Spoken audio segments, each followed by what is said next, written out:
जय हिंद प्यारे बच्चों, आप सब कैसे हैं। आशा करते हैं आप सब ठीक होंगे और अपनी तैयारी जो भी बच्चे 2025 में एग्ज़ाम देने वाले हैं वो बहुत अच्छी तरीक़ा से कर रहे होंगे। तो साथ ही आज हम लोग देखेंगे ऑब्जेक्टिव, तो बहुत सारे सेशन हम लोग देख लिए हैं, है ना।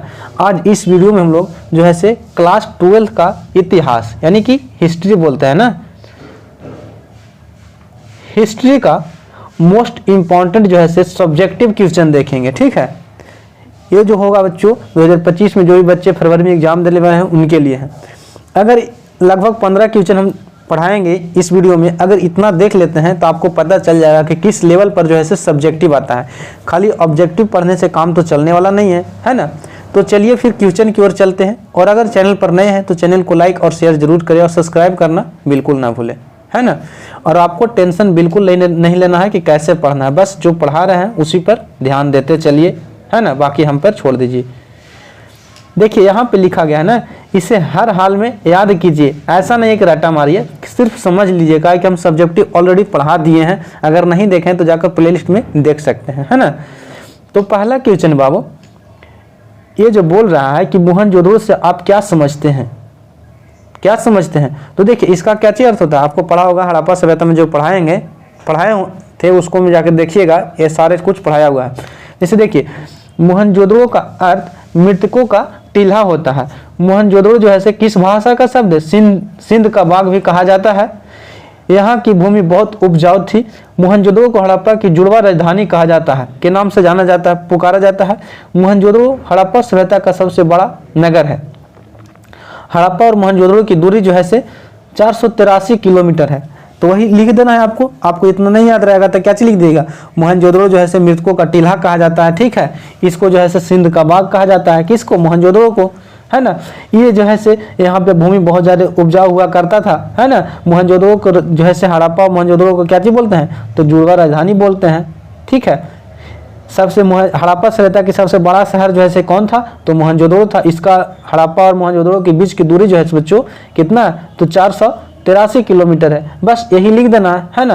ये सब्जेक्टिव काम देवे करेगा, ऑब्जेक्टिव में भी पूछ देता है कि मृतकों का टीला किसे कहते हैं, तो मोहनजोदड़ो को आपको पार्ट शून्य बना देना है, ठीक है। ये जो है बच्चों 2021 में, ठीक है, 2022 में, 23 में, 24 में लगातार पूछा गया क्वेश्चन, इसलिए VVI मान लीजिएगा, VVI एकदम मान लीजिएगा, ठीक है। उसके बाद जो है से 2 नंबर क्वेश्चन है कि पुरातत्व से आप क्या समझते हैं। तो क्या चीज समझते हैं, तो खनन के द्वारा पृथ्वी के गर्भ से निकाले हुए पदार्थ को पुरातत्व कहते हैं, है ना। पुरातत्व संस्कृत भाषा का शब्द है जिसका अर्थ होता है खोदना। यानी पुरातत्व के मतलब क्या होता है, खनन के द्वारा पृथ्वी के गर्भ से जो भी पदार्थ निकाला जाता है, जो भी वस्तुएं निकाला जाता है, उसी को जो है से पुरातत्व कहते हैं ना। पुरातत्व शब्द जो है से संस्कृत भाषा का शब्द है।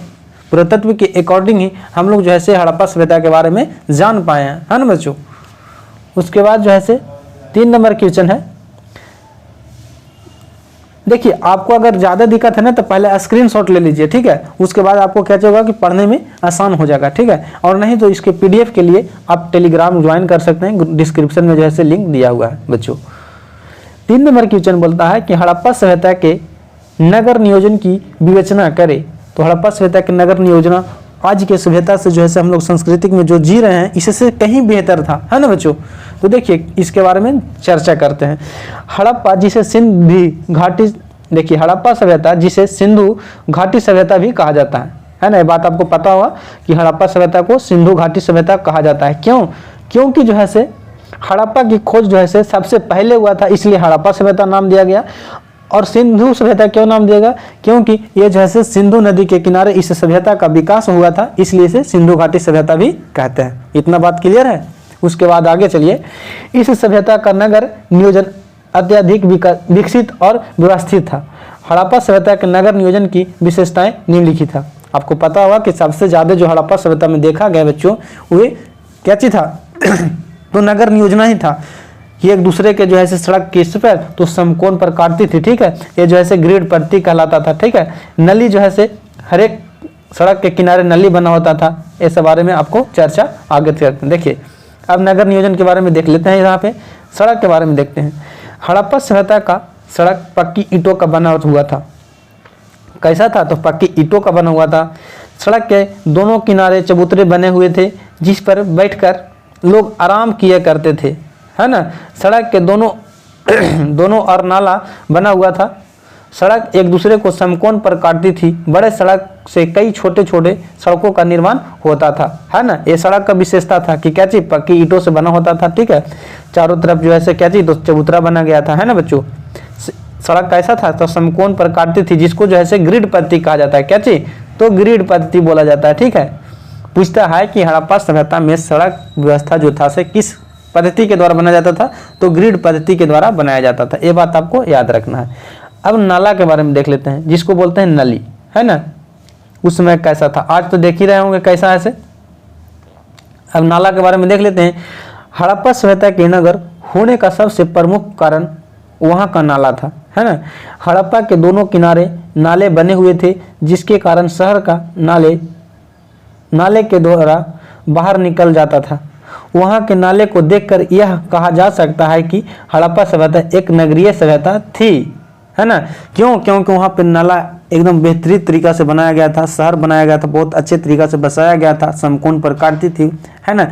नली का व्यवस्था था, पक्की ईंटों का बनाया गया था। तो इससे क्या चीज बोल सकते हैं कि हड़प्पा सभ्यता जो है नगरीय सभ्यता का श्रेणी में रखा जाता है। क्यों? क्योंकि वहाँ पे सब कुछ व्यवस्था देखते हुए आज जो हमारा शहर में देखा जाता है, नगरीय सभ्यता में हम लोग आज देखते हैं, उसी तरीका से हड़प्पा सभ्यता में भी देखा गया था बच्चों, ठीक है। तो यहाँ पे एक और ऑब्जेक्टिव बन गया कि हड़प्पा सभ्यता कैसी सभ्यता है? तो नगरीय सभ्यता है, ठीक है। इसी को हम कांस्ययुगीन सभ्यता भी बोलते हैं बच्चों। क्या चीज? तो कांस्ययुगीन सभ्यता बोलते हैं। इसको भी आपको याद रखना है, ठीक है।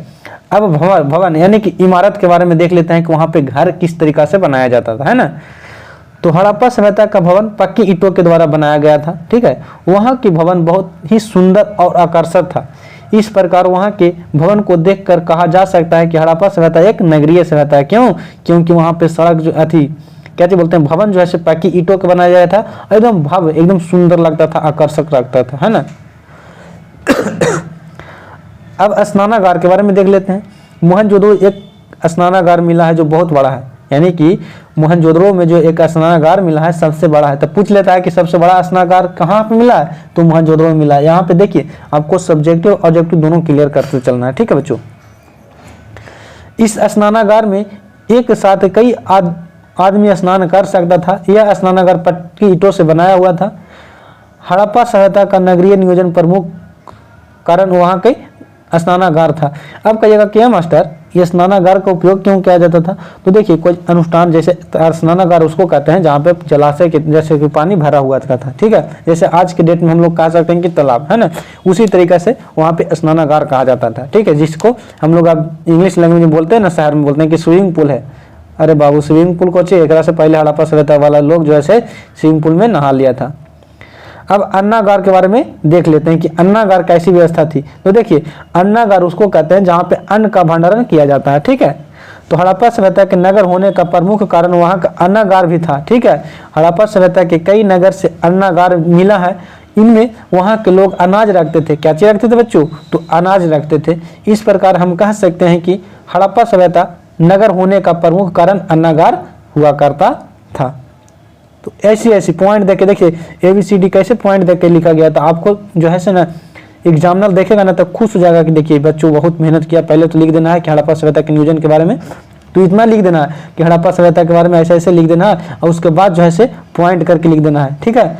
कि सड़क के बारे में बता देना है, नाला के बारे में बता देना है, उसके बाद जो है भवन के बारे में, नगर के बारे में, स्नानागार के बारे में बता देना है। अब नेक्स्ट क्वेश्चन है 4 नंबर क्वेश्चन है।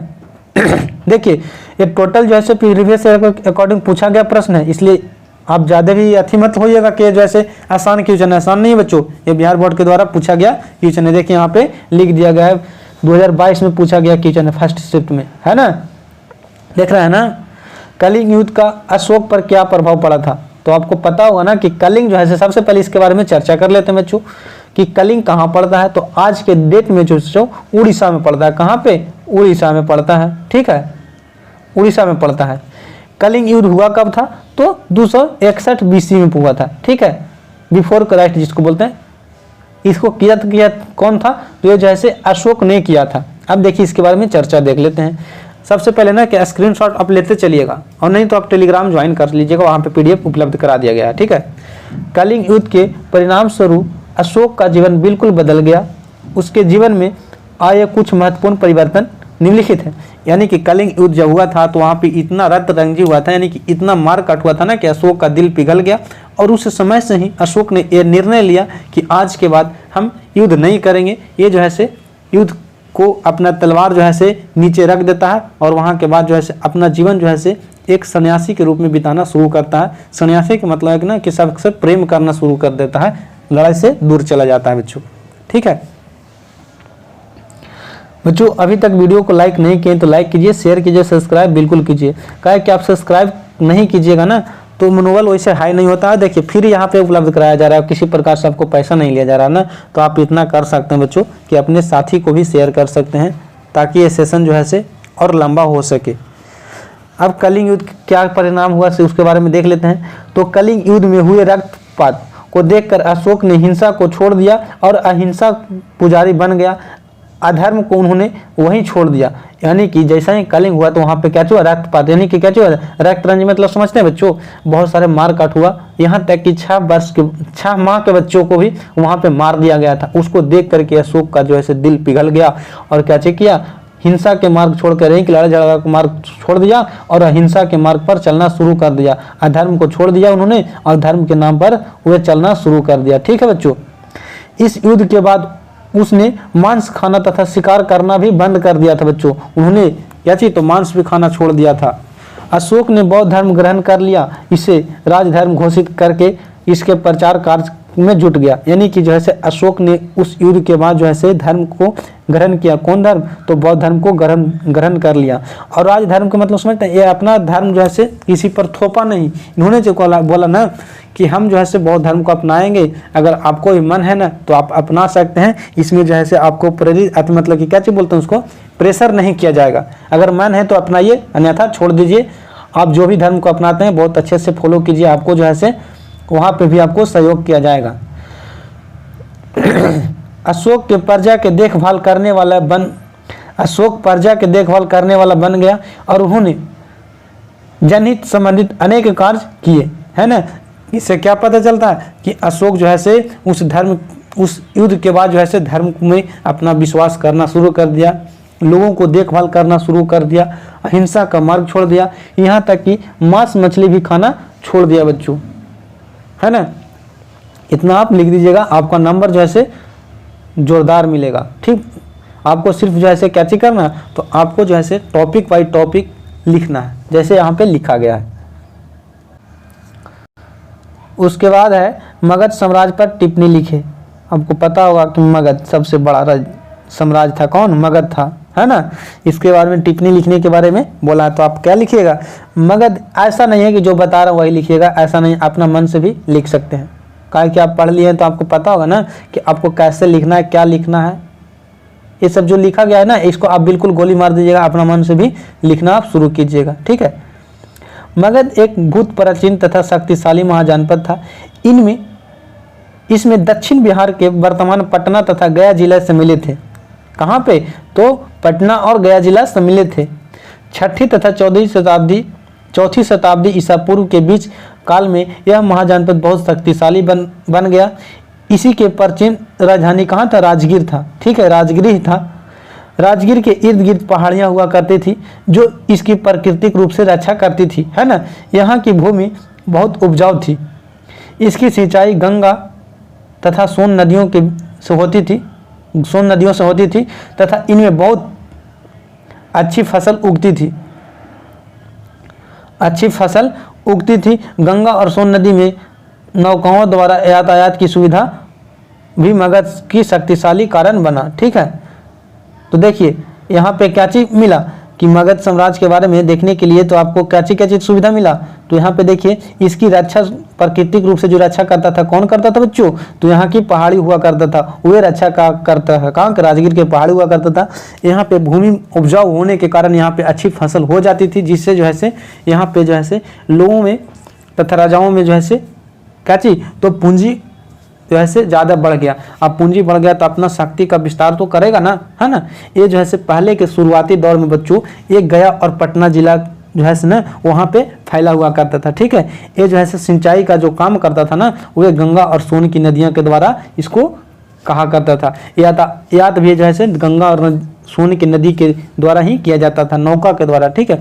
यही सब के कारण जो है मगध जो है एक शक्तिशाली साम्राज्य महाजनपद के रूप में उभर गया बच्चों। क्यों कि यहाँ पे आर्थिक तंगी देखने को नहीं मिला पर, ठीक है। उसके बाद जो है महावीर स्वामी की जीवन के बारे में लिखना, ये भी 20 में भी पूछा गया, 22 में पूछा गया बच्चों।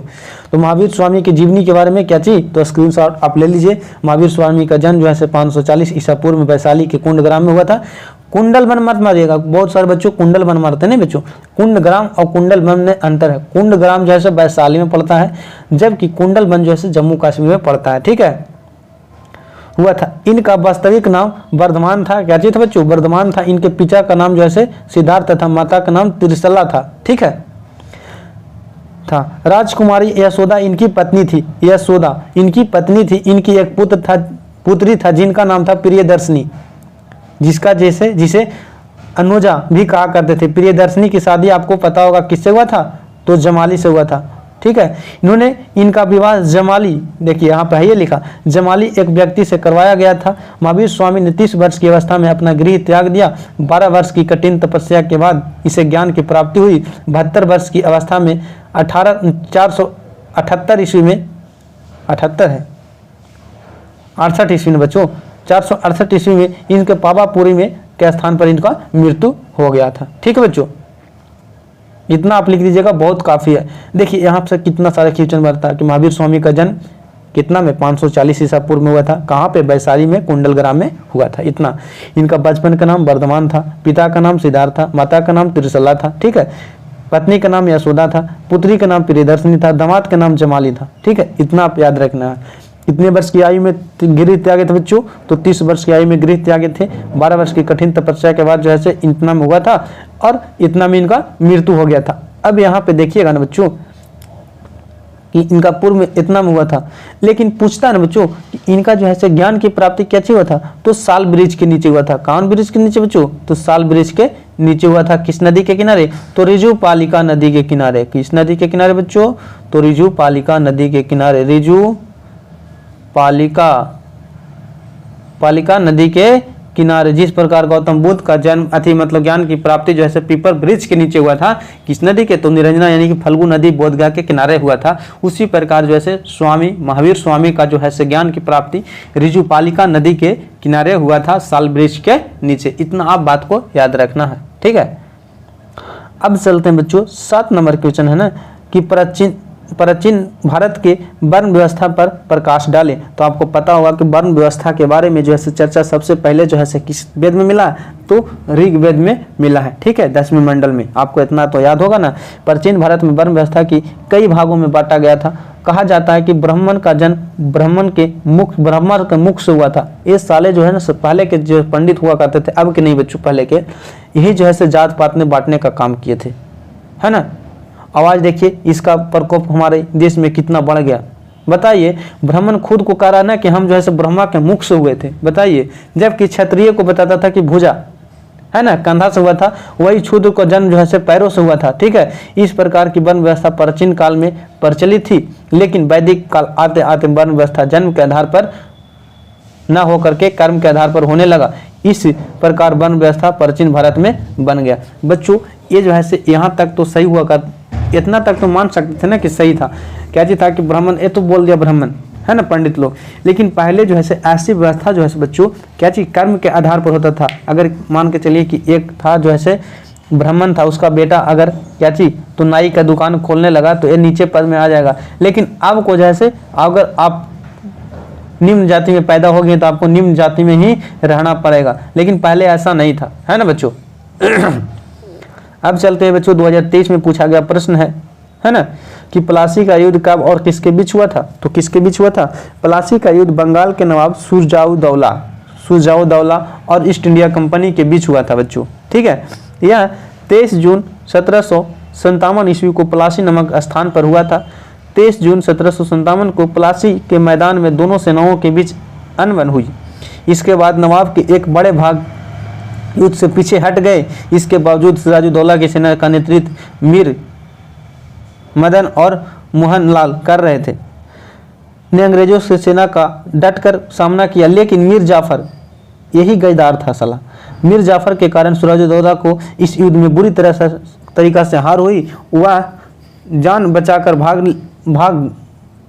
भागा, लेकिन मीर जाफर के बेटे मीनर के ने उसने पकड़ लिया और मार डाला। देखिए बात हुआ ना कि क्या चीज, ईस्ट इंडिया कंपनी और सिराजुद्दौला के बीच जो है से कब, तो 23 जून 1757 में जो है से युद्ध हो रहा था प्लासी नामक स्थान पर।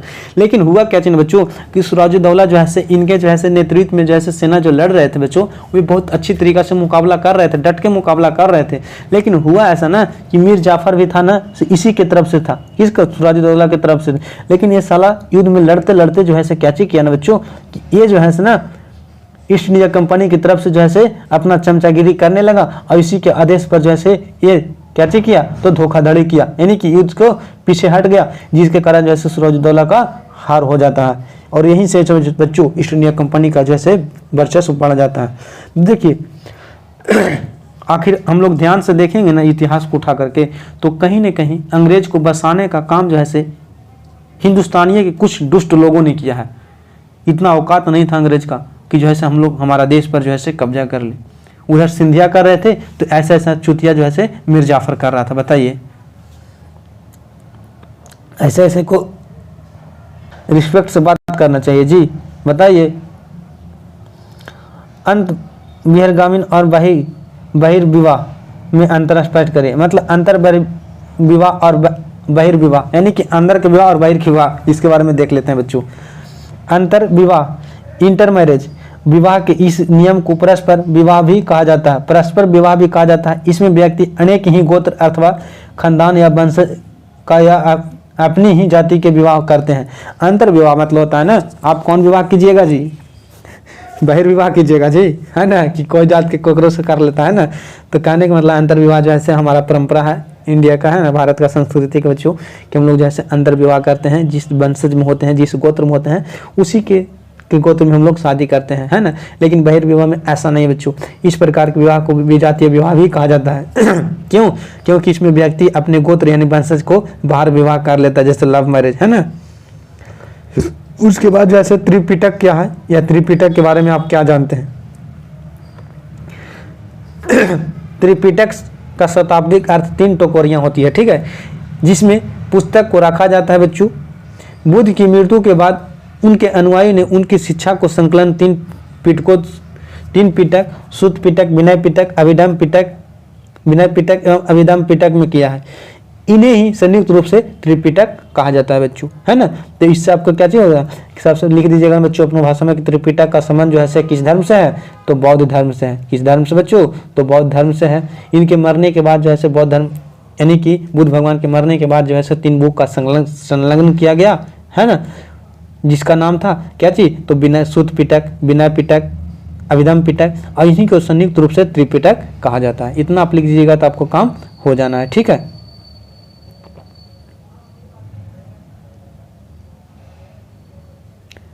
देखिए बच्चों, यहाँ पे जो भी बच्चों जो है 2025 में सफलता बैच में जो है आप क्या चाहिए, तो 2025 में जो भी बच्चे हैं वो डेली लाइव क्लास कर सकते हैं, रिकॉर्डेड प्लस सब कुछ हो सकता है बच्चों। तो बस इतना आप फ्री पर ध्यान दीजिएगा, ठीक है बच्चों। देखिए फिर इस वीडियो में इतना ही रह देते हैं, है ना, ज़्यादा सेशन को आपको लंबा नहीं करेंगे बच्चों। तो फिर मिलते हैं नेक्स्ट वीडियो में नेक्स्ट सेशन के साथ। तब तक के लिए जय हिंद। कमेंट में जरूर बताइएगा बच्चों कि ये वीडियो कैसा लगा, है ना, समझ में आ रहा है या नहीं।